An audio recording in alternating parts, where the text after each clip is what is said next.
Coach Gordon, Scott, Mr. Gordon, how do I refer to you? Welcome to the show. Hey, how you doing? Is it Coach? Should I just say Coach?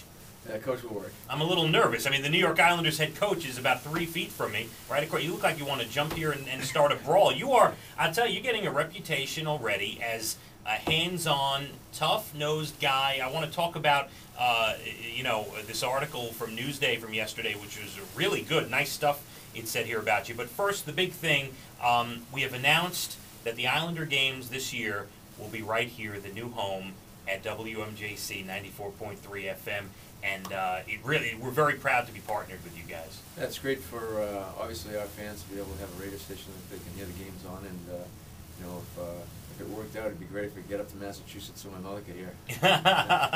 Well, the night games are going to be here at 94.3 FM. Our sister station, 1100 AM WHLI, will have the afternoon games throughout the whole season. And, of course, NewYorkIslanders.com on the Internet. So Mom in Massachusetts can just log on. She'll be good to go, Coach. And she will, too. I bet she will.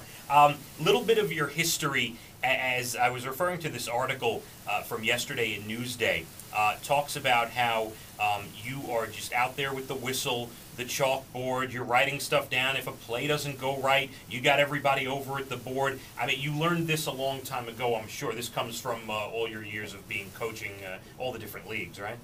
Well, I think that it's important that the players understand that we're trying to work together and work as a cohesive unit of five. And if one player is off, you can't be as effective if everybody's on the same page. So, there's going to be different learning levels that the players will have, and for some players you have to slow things down and make sure that they're grasping what you're trying to get across. And my thing is I don't want to watch a practice full of mistakes. If we can correct them and eliminate some, then we're going to be that much more efficient in the games.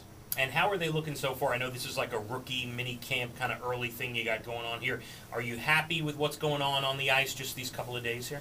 Well, it's different for me this year because in previous years I've always had the ability to have a few players that I could rely on to know the drills that were returning players, but obviously I don't have that situation now, and that makes it a little bit different.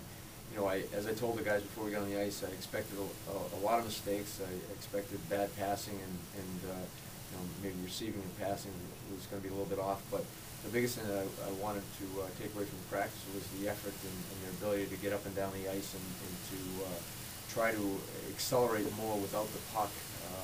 And from my side of it, that was the one thing that I was happy with. I thought our guys did a pretty good job handling that. Coach Gordon, the new head coach of the New York Islanders. It would make me feel really cool if you yelled at me like you yell at the rookies. Could you give me something? Pretend I did a drill wrong. Go ahead. Berate me. It's not going to happen, huh? I tried. You had... See, you're giving an honest effort here, so I can't get mad at you. If you weren't giving me your best, then maybe it'd be a little bit different. I appreciate a comment on that question at all. I was going to move on, but I appreciate that. You had a draft recently, some free agent signings. Tell us a little bit about some of the new additions to the team and how we're moving forward this year with the Islanders.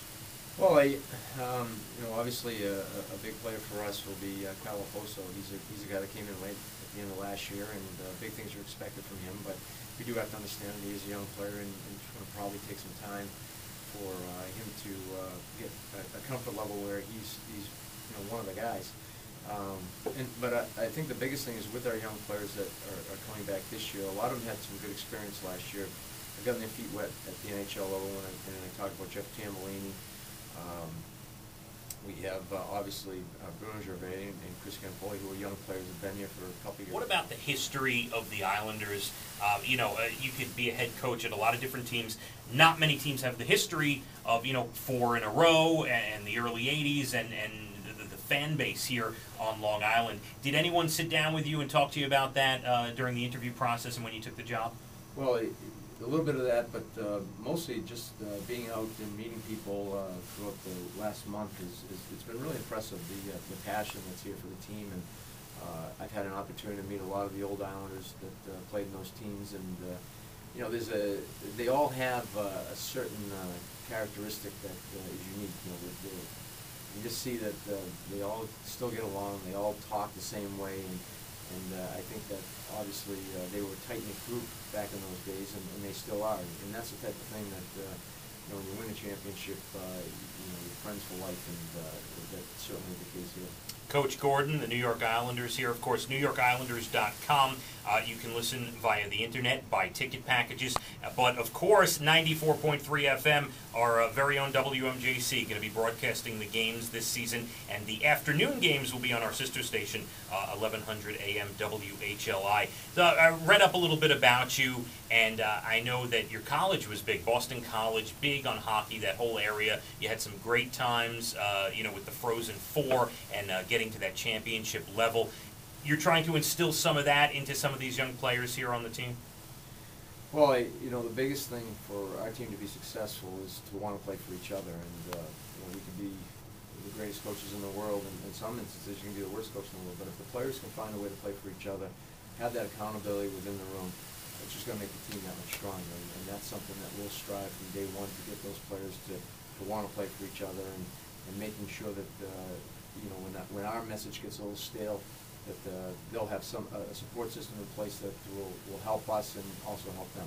All right, and I guess, the last thing I wanted to ask you, which I hope you don't get upset about, I know you coached in Atlanta, you reside in Atlanta, right? You still have a home down there. My good friend hosts a morning show down in Atlanta on one of the stations there, and every year for my birthday he buys me a jersey. This year he decided to get me a gorgeous powder blue Atlanta Thrashers jersey, which I didn't wear today because I figured that would upset you, but it's hanging in my closet. If I showed up at the Coliseum and you saw me in my beautiful powder blue Atlanta Thrashers jersey, would you then berate me and blow your whistle at me and yell at me?